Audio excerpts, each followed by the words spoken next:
Welcome to episode 477, Oleg Derispaka, Aluminum King from Russia. This is an outline of episode 477. There are 3 reasons we study Oleg Derispaka. First, in 2006, he was worth $28 billion, and he was the richest man in Russia. Second, he is currently the aluminum king of the world.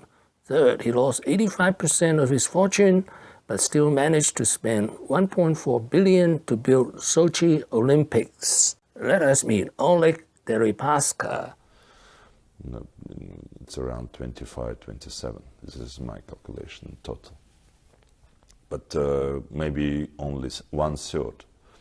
It's actually served directly event. 2/3, it's infrastructure which improved dramatically. And my calculations at Sochi, with mountain part, flat part, the whole area which would be developed will create, extra, 200,000 jobs. In my view, it will pay back.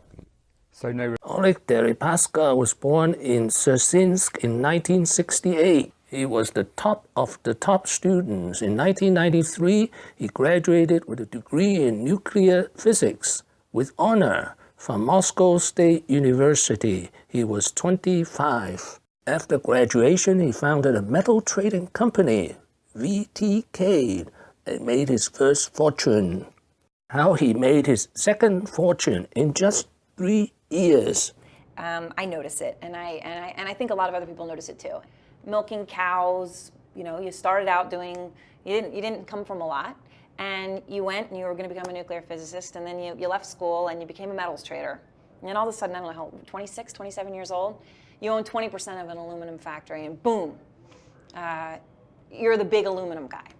You just need to be prepared, work 15 hours a day, and take responsibility, on a lot of things. And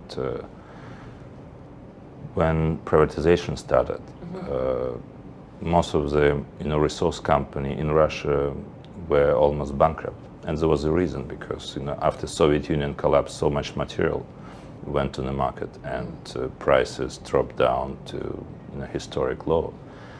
And there was a time when factory has no money to pay salaries. When I became a CEO of one of the smelters in Siberia, in the middle of nowhere, I had a balance sheet, and people were not paid for almost 4 months.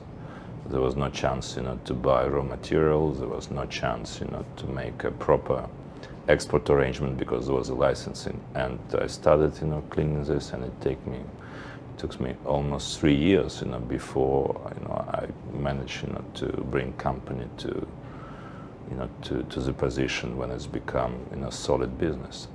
Is it long enough? I saw people turn around General Motors in 3 months. In 2006, at the age of 38, he became the richest man in Russia with a net worth of $28 billion.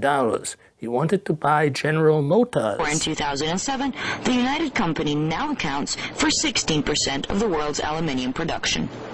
But as the saying goes, always aim higher. And so he has. With a stake in General Motors and widespread rumors of an investment into car parts giant Magna International, some say Derispaka's plans of going west are nothing short of huge. To, for instance, build a world-class automobile industry in Russia.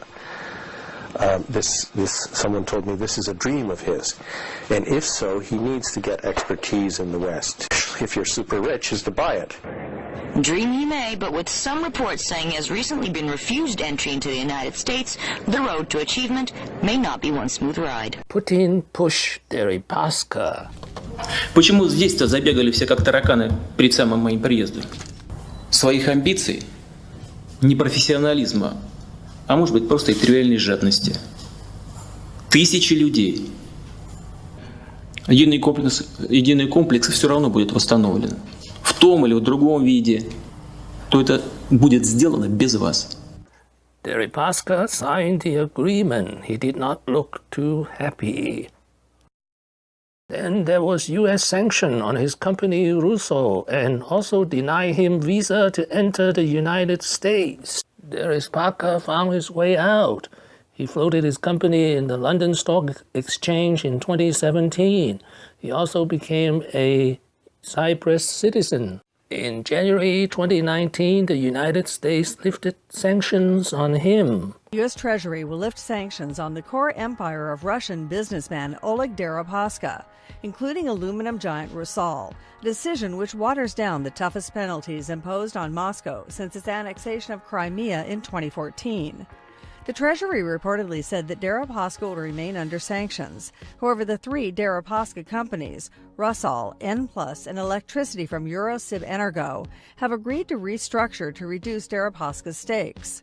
In a statement on Wednesday, the Treasury said these companies have committed to significantly diminish Deripaska's ownership and sever his control. What have I learned today? Often referred as the Third Oligarch of Russia, Oleg Derispaka found himself squeezed from Russia and the United States after he lost 85% of his fortune. Thank you for watching. Please subscribe and leave your questions and comments below. My next video will be Oleg Derispaka 9 lessons. Wishing everyone peace and prosperity.